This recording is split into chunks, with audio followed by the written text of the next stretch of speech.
اللہ تعالیٰ 7 حصے بنائے گا انسانوں کے، جو جہنم میں جانے والے لوگ ہوں گے ان کے 7 حصے بنائے گا۔ تو ایک ایک جہنم کا طبقہ مخصوص ہے، ان 7 حصوں میں سے کوئی ایک اپنے اپنے حصے میں جائے گا۔ اب جو پہلے نمبر پہ ہے جہنم، وہاں پر مسلمان جائیں گے۔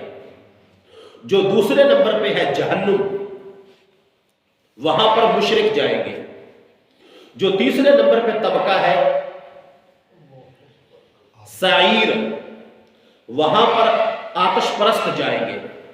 جو چوتھا طبقہ ہے جس کا نام ہے سقر، وہاں پر دہریے جائیں گے۔ جو پانچواں ہے لظا، وہاں پر یہودی جائیں گے۔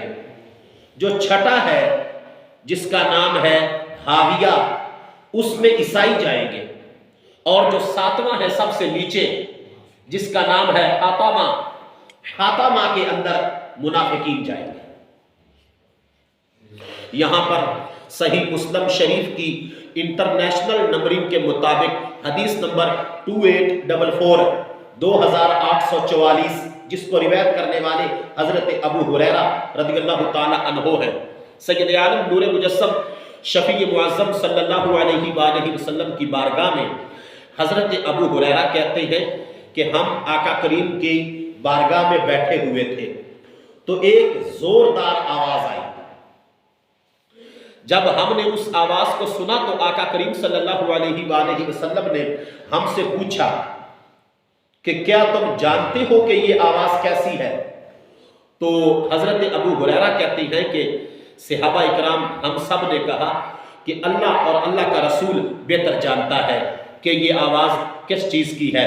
تو آقا کریم صلی اللہ علیہ وآلہ وسلم نے ارشاد فرمایا، اللہ تعالیٰ نے 70 سال پہلے جہنم کے کنارے سے ایک پتھر جہنم کی تہہ کی طرف پھینکا تھا، اور 70 سال گزرنے کے بعد وہ پتھر جس کو کنارے سے گرایا گیا تھا، لڑکایا گیا تھا، وہ جہنم کی تہہ میں 70 سال کے بعد پہنچا ہے۔ سید عالم نور مجسم شفیع معظم صلی اللہ علیہ وآلہ وسلم نے ارشاد فرمایا، مشکاۃ شریف کے اندر یہ حدیث پاک موجود ہے کہ ایک دروازہ جہنم کا ان لوگوں کے لیے مخصوص ہے کہ جنہوں نے میری امت پر تلوار اٹھائی۔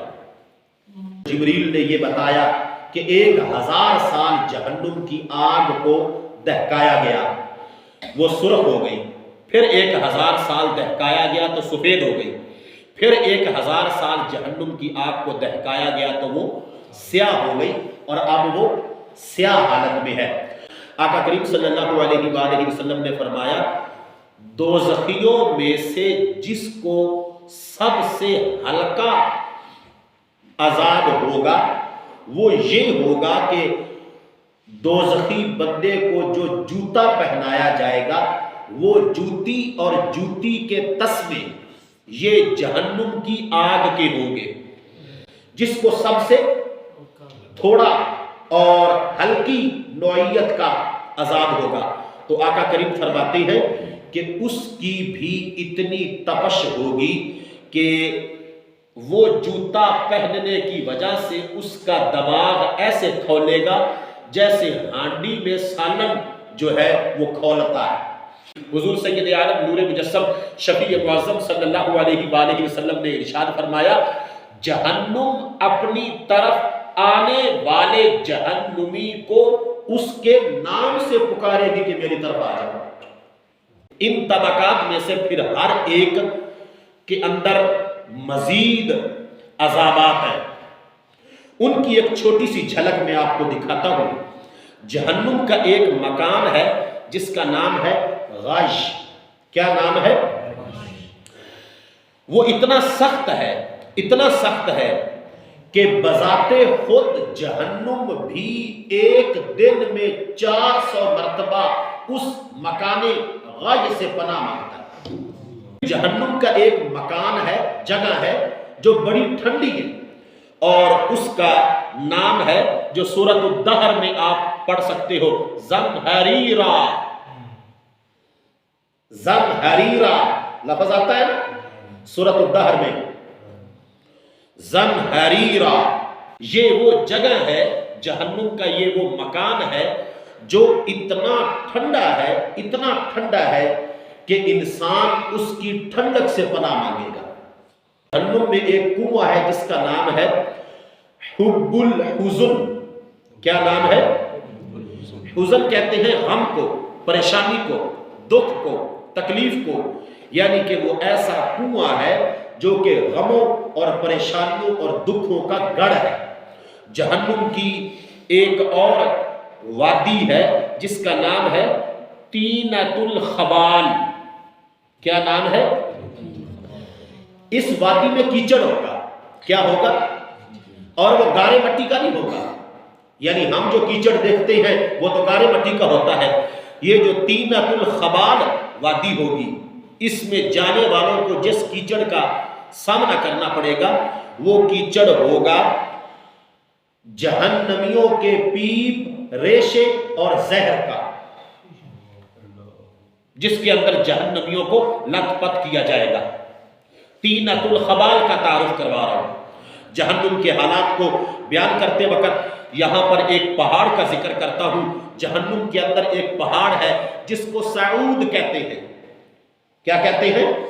یہ سعود سین کے ساتھ نہیں ہے، یہ سعود سواد کے ساتھ ہے۔ سنیں اس پہاڑ کے اوپر کیا ہوگا۔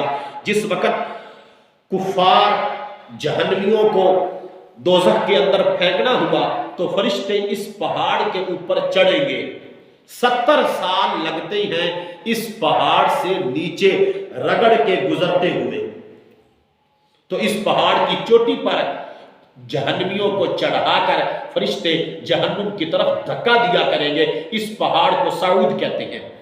جہنم کے حالات کو بیان کرتے وقت یہاں پر ایک تالاب کا ذکر کرتا ہوں، کنویں کا بھی ہو گیا اور 2 مکانوں کا ذکر بھی ہو گیا، اور اس کے بعد طینۃ الخبال کا بھی ہو گیا، اور ایک پہاڑ سعود کا بھی ہو گیا۔ یہاں پر اس بات کو بھی ذہن میں رکھیں، جہنم میں ایک تالاب ہے جس کا نام ہے تمیم۔ کیا نام ہے؟ تمیم، حمیم۔ تو اس تالاب کے اندر اتنا گرم پانی ہے، اتنا گرم پانی ہے، اتنا گرم پانی ہے کہ پہلا کھانا جہنمیوں کو 1000 سال کے بعد ملے گا۔ کتنے سال کے بعد؟ 1000 سال کے بعد جہنمیوں کو پہلا کھانا ملے گا۔ وہ کھانا گلے میں جا کے اٹک جائے گا تو جہنمی کہیں گے کہ ہم جب دنیا میں ہوتے تھے تو جب ہمارا لقمہ، ہماری برکی کھانے کی گلے میں اٹک جاتی تھی تو ہم پانی پی کے اس برکی کو نیچے پیٹ کی طرف گزار لیتے تھے، لہٰذا ہمیں پانی دیا جائے۔ تو یہ والا پانی جو حمیم تالاب کا پانی ہے، یہ پانی دیا جائے گا جہنمیوں کو کھانا حلق سے نیچے گزارنے کے لیے۔ میرے دوستوں اور بزرگوں، جس وقت جہنمی یہ پانی پیئیں گے کتنی عبرت ہے اور کتنی سخت سزائیں ہیں اور کیسی ہماری غفلت اور سستی ہے۔ نیچے والا ہونٹ چھاتی کے اوپر سوج کے آ جائے گا، اوپر والا ہونٹ سر کے اوپر سے گزر کے پیچھے کتی یعنی گدی کی طرف، کمر کی طرف چلا جائے گا۔ جب پانی اندر جائے گا ساری آنتڑیاں کٹ کے پخانے کے رستے سے باہر نکل آئیں گی۔ جہنم کے حالات کو بیان کرتے وقت اور اس ناک اور اس عبرت ناک صورتحال کو آپ کے سامنے بیان کرتے ہوئے تاکہ خود اور ہم سب جو ہے وہ عبرت پکڑ سکیں، جب ایسے تالاب سے گزر کر تو اس کے آگے کیا ہے؟ یہ تو جہنم کا تالاب تھا جس کا نام ہے حمیم۔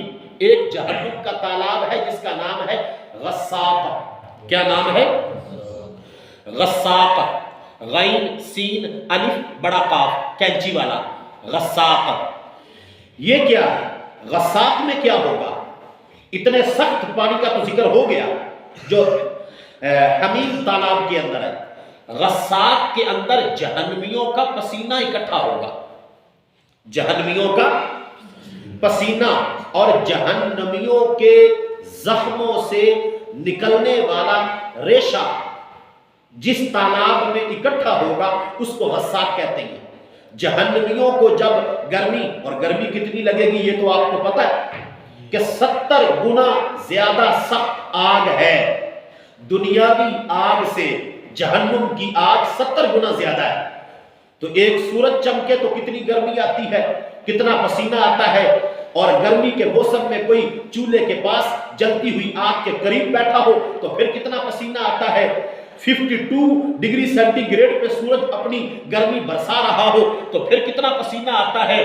تو جو دنیا کی آگ سے 70 گنا زیادہ سخت آگ ہوگی جہنم کی، تو وہ کتنا پسینہ، وہ پسینہ سارا، وہ خون سارا، وہ پیپ، وہ جہنمیوں کے زخموں سے نکلنے والا ریشہ، وہ جس جگہ پر اکٹھا ہوگا اس کو کہتے ہیں غساق.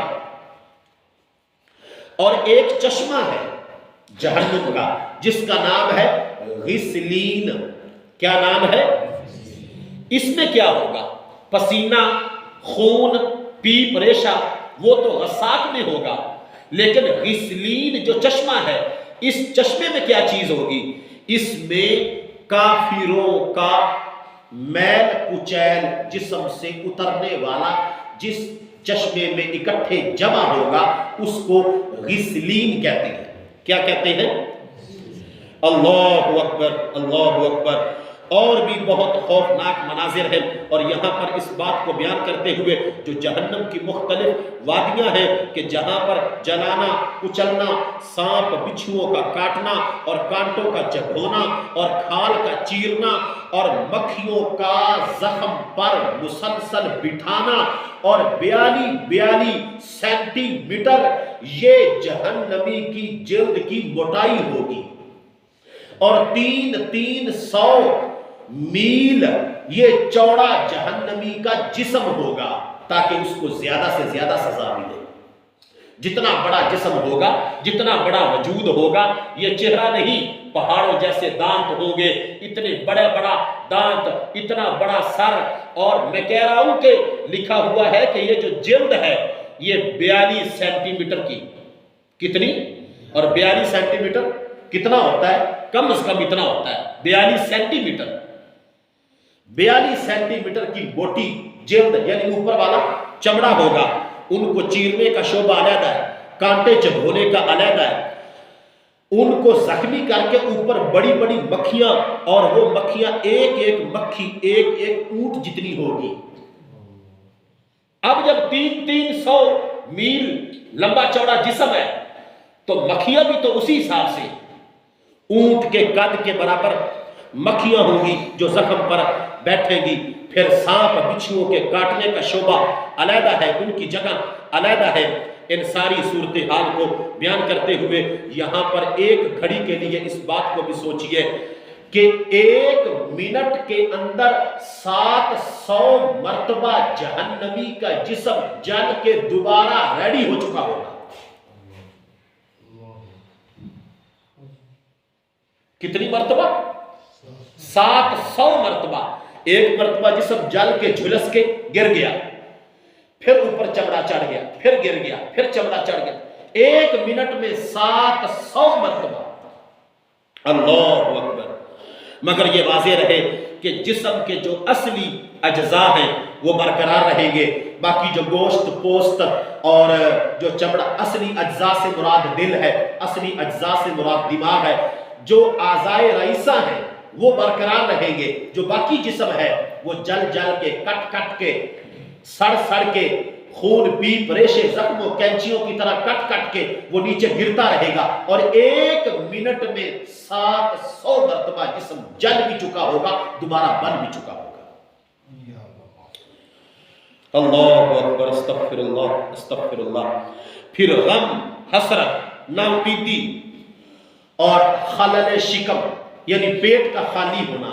اب جب 300 میل لمبا چوڑا جسم اللہ بنا دے گا تاکہ زیادہ سے زیادہ سزا یہ برداشت کرے اور زیادہ تکلیف کو محسوس کرے، تو پھر پیٹ کتنا بڑا ہوگا ایسی صورتحال میں. اچھا، یہ ایک لفظ میں نے بولا کہ جو ہے چمڑا وہ 42 سینٹی میٹر، تو میں معافی چاہتا ہوں، یہ 42 سینٹی میٹر نہیں ہے، 42 گز ہے. 42 سینٹی میٹر نہیں، یہ کتنا ہے؟ یہ جو اوپر والی کھلڑی ہے اس کی موٹائی کتنی ہوگی؟ 42 گز. وہ پہلے میں بھول گیا جو 42 سینٹی میٹر میں کہہ بیٹھا. 42 گز موٹا چمڑا ہوگا. اور 42 گز میرے خیال میں یہ مسجد جو ہے شاید یہ 42 گز ہی ہو. یہ جو اس کی فرنٹ والی ہے لائن 42 گز بڑی چوڑائی ہوتی ہے. یہ ساری صورتحال ہے جہنم کے حالات کا تعارف کرواتے وقت. میں یہاں پر اپنی بات کو مکمل کرتا ہوں اور صرف یہ بتاتا ہوں کہ جس وقت جہنمی یہ طلب کریں گے کہ ہمیں کھانا دیا جائے، ان کے اوپر بھوک کو مسلط کیا جائے گا. 1000 سال وہ کھانا مانگیں گے. 1000 سال تو ان کو کھانا ملے گا ہی نہیں. 1000 سال کے بعد اللہ تعالیٰ فرمائے گا کہ ان کو جو ہے وہ کھانا دیا جائے. اور جس وقت ان کو کھانا دیا جائے گا تو وہ کہاں سے دیا جائے گا؟ ان کو کھانا دیا جائے گا زقوم کا پھل. کس کا پھل؟ یہ میرے خیال میں سورۃ الواقعہ کے اندر رکوع نمبر 2 کے اندر یہ زقوم کے بارے میں ہے. یہ ایک ایسا پھل ہے جو کڑوا ہے اور اس کے اوپر کانٹے، کڑوا بھی ہے، خاردار بھی ہے اور سخت بھی ہے. تو جس وقت جہنمیوں کو وہ کنڈوں یعنی کہ کانٹوں والا وہ پھل دیا جائے گا، زقوم پھل دیا جائے گا، تو جس وقت وہ کھائیں گے تو ان کے حلق میں جا کے پھنس جائے گا. باقی میں وہ آپ کو بات بیان کر چکا ہوں کہ ان کو پینے کے لیے وہ پانی جو ہے دیا جائے گا.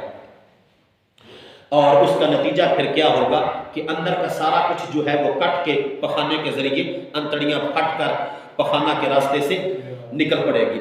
اس حالت سے بے قرار ہو کر جو جہنم کا داروغہ ہے، جو جہنم کا مالک سردار فرشتہ ہے، سارے جہنمی اس کو کہیں گے کہ تیری بڑی مہربانی، جو اوپر والا ڈھکن ہے نا جہنم کا اس کو تھوڑا سا کھول دو تاکہ تپش باہر، کیونکہ جہنمیوں کو جہنم کے اندر ڈال کر اوپر سے بند کر دیا جائے گا جس طرح صندوق بند کر دیا جاتا ہے. تو 1000 سال وہ اس کو پکاریں گے کہ تیری مہربانی یہ ڈھکن کھول دو. تو وہ جہنم کا داروغہ ان کی سنے گا نہیں، جہنمیوں کی. 1000 سال کے بعد وہ سنے گا. جب 1000 سال کے بعد سنے گا تو وہ پھر بھی صرف جواب ان کی بات کا دے گا، ڈھکن پھر بھی نہیں کھولے گا. پھر دوبارہ 1000 سال جو ہے وہ آہوزاری کریں گے اور آہوزاری کرتے کرتے خداوند کریم سے دعا کریں گے کہ اے خدائے قدوس ہماری جان لے لے اور اپنی رحمت سے اس عذاب سے نجات دے دے. تو جب وہ 1000 سال مسلسل اللہ تعالیٰ کو پکاریں گے تو رب ذوالجلال کی بارگاہ سے ارشاد ہوگا خبردار خاموش ہو جاؤ اور ہم سے کسی قسم کی کوئی دعا نہ کرو، کیونکہ تمہارا دعاؤں کا وقت گزر گیا ہے، تم کو یہاں سے نکلنا نصیب نہیں ہوگا. یہ اللہ تعالیٰ کی طرف سے 3 جملے ارشاد فرمائے جائیں گے. 1000 سال جہنم کے داروغے کو پکارنے کے بعد، 1000 سال اللہ تعالیٰ کی بارگاہ میں دعا کرنے کے بعد، آہو بکا آہوزاری کرنے کے بعد یہ جواب ملے گا. اور اس کے بعد آخر میں سارے جہنمی اکٹھے ہو کر مجبور ہو کر کہیں گے آؤ بھائی صبر کرو، کیونکہ صبر کا پھل میٹھا اور اچھا ہوتا ہے. جو انہوں نے دنیا میں سن رکھا تھا تو اب جہنم میں 2000 سال اللہ کو پکارنے کے بعد جب یہ سنیں گے کہ رب ذوالجلال نے فرمایا ہے کہ مجھ سے دعا نہ کرو، استدعا نہ کرو، خاموش رہو، تمہیں جہنم سے نکلنا نصیب نہیں ہوگا. اب سارے آپس میں مشورہ کریں گے، آپس میں فیصلہ کریں گے کہ صبر کریں، جو بھی صورتحال ہے، عاجزی کریں گے، آہوزاری کریں گے. جب پھر 1000 سال گزر جائے گا تو پھر اللہ تعالیٰ فرمائے گا جتنی عاجزی کر لو اور جتنا صبر کر لو، وہ صبر کا پھل میٹھا دنیا میں تھا کہ وہاں پہ تم نے صبر کرنا تھا، اور آج میٹھے پھل کی صورت میں تم کو میں نے جنت عطا کر دے دی. تو وہاں پہ تم نے اپنی مرضی کی ہے. تو یہ عاجزی یہاں پر نہیں، آخرت کی کھیتی دنیا تھی، وہاں پہ تم نے اپنی منچاہی زندگی گزاری، اب یہاں پہ تمہارے صبر کا کوئی پھل نہیں ہے یہاں پہ تو اس وقت پھر جہنمی کہیں گے ہمارے لیے بے قراری اور ہمارے لیے جو صبر ہے یہ دونوں چیزیں برابر ہیں. صبر کریں یا نہ کریں, بے قرار رہیں یا صبر کریں, ہمارے لیے دونوں صورتیں برابر ہیں. اور یہاں پہ اس بات کو بھی ذہن میں رکھیں کہ کسی طرح کوئی ایسی شکل و صورت نہیں پیدا ہوگی کہ جس سے نجات نظر آتی ہو.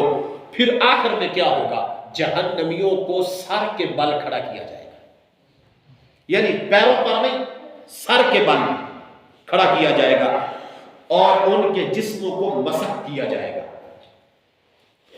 اور جو جسم مسح کیے جائیں گے, نمبر 1 کتوں, گدھوں, بھیڑیوں, بندروں, سانپوں, یہ شکلیں دی جائیں گی. یہ سارا جو معاملہ ہے یہ کفار کا ہے. کن کا ہے؟ کفار کا. امت مصطفیٰ کی شکل نہیں بگڑے گی. جو حضور کا امتی ہے اس کی شکل دھوکے گا وہ پوری. ہاں شفاعت مصطفیٰ جس کو کام آ جائے اور وہ بندے کو پوری زندگی دعا کرتے رہنا چاہیے, چاہے کوئی جتنا مرضی بڑا پرہیزگار ہو, چاہے کوئی جتنا مرضی بڑا متقی ہو, جتنا مرضی بڑا کوئی حاجی نمازی ہو, ہر لحظہ شفاعت مصطفیٰ کو رب کے دربار سے مانگتے رہنا چاہیے, کیونکہ کروڑوں ایسے ہوں گے کہ جن کو شفاعت مصطفیٰ کل قیامت کے دن اتنا فائدہ پہنچائے گی, اتنا فائدہ پہنچائے گی کہ جہنم سے نکال کے ہمیشہ ہمیشہ کی کامیاب جنت میں داخل کر سکے. رب ذوالجلال ہمارے احسانات کو قبول فرما کے کل قیامت کے دن ہمیں اجر جزیل عطا فرمائے. آمین. وآخر دعوانا ان الحمد للہ رب العالمین.